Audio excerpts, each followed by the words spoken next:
Muito bem, estamos aguardando a chegada aí das pessoas para darmos início a mais um encontro. Que bom que você já está entrando e eu peço a gentileza de você que está tendo acesso aí, clicar aí no aviãozinho, convidando mais pessoas para participar com a gente. Nós temos tido este encontro aqui todos os dias às 18 horas. Hoje, exatamente, 19 de maio de 2020, terça-feira, 18 horas. Que privilégio estar aqui com você. O simples fato de estarmos aqui é uma evidência eloquente da bondade de Deus. Foi por isso que o apóstolo Paulo, pregando, melhor dizendo, em Atenas, disse que em Deus nos movemos, vivemos e existimos. Ele é quem nos dá a vida, a respiração e tudo mais. Então, se Deus quiser, nós vivemos, diz Tiago no capítulo 4. O simples fato de você e eu estarmos aqui é uma evidência de que o amor de Deus se renova sobre nós, a graça de Deus está sobre nós e o cuidado de Deus persevera sobre nós. Claro que muitos estão vivendo dias de muita angústia, de muita dor, de muita lágrima, de muita tristeza. Só que no Brasil já passam de 16 mil pessoas ceifadas por esta pandemia. Somos o quarto país mais atingido em números de pessoas contaminadas. Algumas capitais decretaram um lockdown e parece-nos que ainda não chegamos no topo da curva para a questão descendente, a descida dessa curva. Portanto, vivemos aí esse momento dramático da saúde, por um lado, colapsando, por outro lado, a economia também colapsando. É claro que as famílias mais carentes são as mais atingidas. É claro que o problema não atinge apenas um setor da sociedade, mas toda a sociedade. Do empresariado aos comerciantes, dos comerciantes aos funcionários públicos, dos funcionários públicos aos empregados das grandes fábricas, grandes empresas, das médias e pequenas empresas, ou daqueles de iniciativa própria, da informalidade. O certo é que, neste cenário, nós precisamos buscar refúgio, e buscar refúgio em Deus.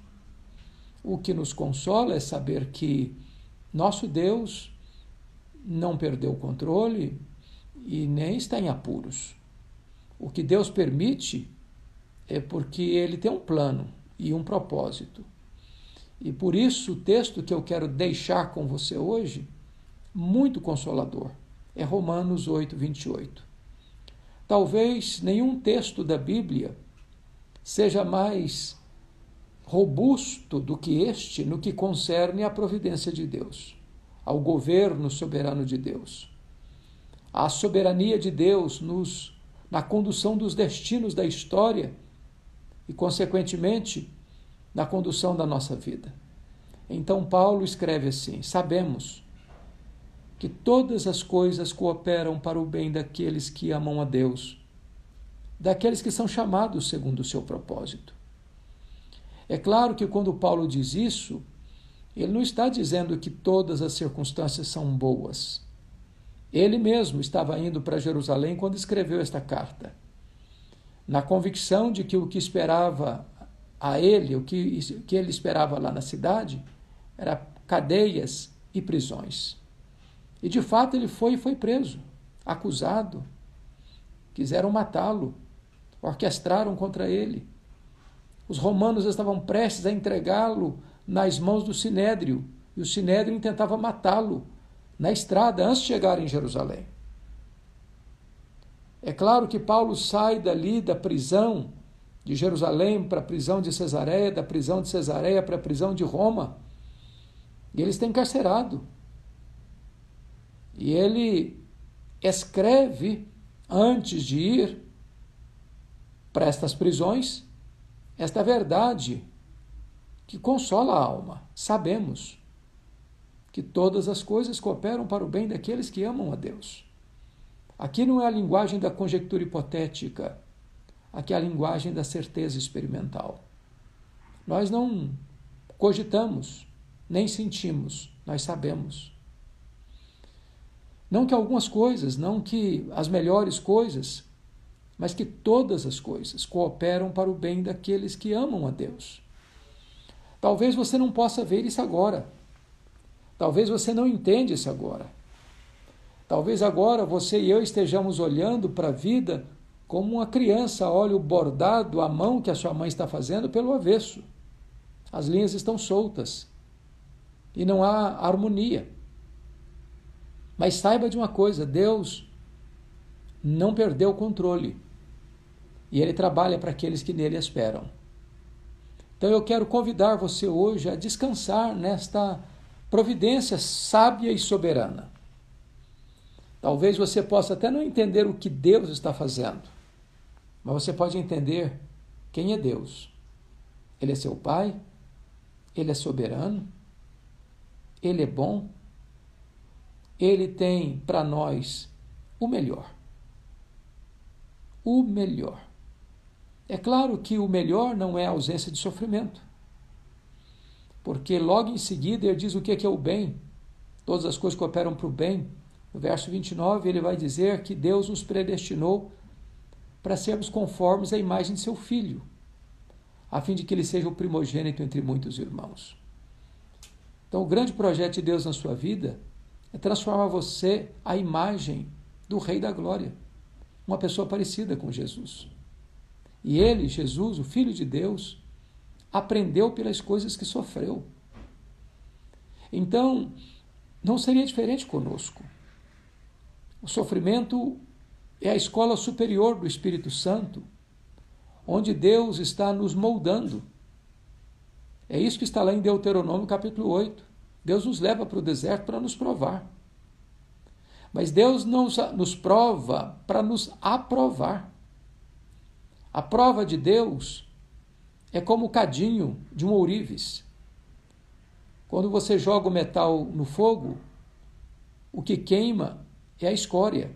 O metal permanece puro, limpo, nobre, belo, valoroso. Então, Deus nos prova para nos aprovar. Deus nos permite passar por testes, como provou Abraão, lá no capítulo 22 de Gênesis, para nos dar experiências mais profundas com Ele. Deus não quer que você tenha um Deus de segunda mão, uma fé de segunda mão. E você dizer, não, eu creio no Deus dos meus pais. Ok. Ele é o Deus dos nossos pais, Ele é o Deus da nossa vida, Ele é o Deus dos nossos filhos. Deus não quer que você seja como um Jacó, lá em Betel, quando fugia do seu irmão, e Deus apareceu-lhe. E Deus revelou-se a ele como Deus de Abraão, seu avô, e Deus de Isaque, seu pai. Mas ainda, Deus não era o Deus de Jacó. Nessas alturas, Jacó tinha 71 anos. E ele, que fora criado num lar, temente a Deus, mas ainda não conhecia Deus como Deus da sua vida. As provas vêm para nos colocar mais perto de Deus. As provas vêm para nos desmamar deste mundo. As provas vêm para tonificar as musculaturas da nossa alma. As provas vêm para nós sabermos que já em Cristo somos mais do que vencedores. Que Deus abençoe sua vida. Que Deus abençoe seu lar. Que Deus abençoe o seu coração. Tenham todos uma boa noite.